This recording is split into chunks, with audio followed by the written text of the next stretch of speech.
Good evening. Did you know that the average American eats 18 teaspoons of processed sugars daily?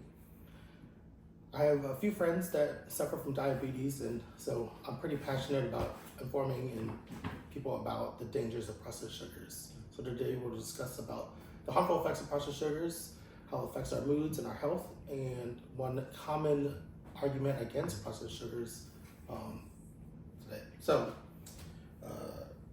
the average sugar consumption for an adult male should be 9 teaspoons, and the other for females and small children are 6 teaspoons per the CDC.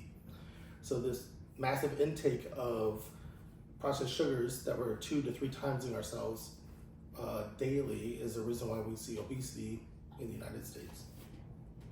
As mentioned before, I have several friends who suffer from diabetes, and each day they have to watch what they eat, check their blood sugars regularly, and actually limits their activities they're allowed to do because they're too far away from eating something, or the blood sugar gets too low and they crash and they have to go to the hospital. They can't go to certain places, and so it affects their daily lives. The other part is it affects our moods and our health daily. Is we eat all these sugars and you hear these phrases, sugar rush, and then there's always the crash afterwards. And when you crash, you usually feel fatigued and irritable and moody. That causes a lot of tension within the household or with your friends and family. And speaking of which, of that, sugar only acts for about 30 minutes of energy after consuming it. So afterwards, you feel tired and hungry again. A lot of times it leads to lower work output and tiredness, which less quality of work between either at work or with your family members. So let's address the common objection that you hear.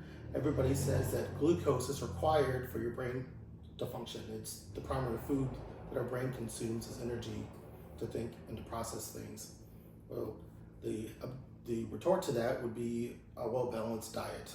So your body naturally breaks down carbohydrates from food that processes into glucose for your body and your brain. So if you were to eat a well-balanced diet, you would get enough carbohydrates that would actually supply you that glucose, and so you wouldn't need processed sugars. So in summary, we've seen that high intake of processed sugar leads to health issues such as diabetes and mental health and your well-being. I encourage you to be mindful of your sugar consumption and read food labels. And just as I was shocked by the statistic about the 2 to 3 times increase of processed sugars, I hope you guys are too. And then moving forward, that you would consider that in your daily diets.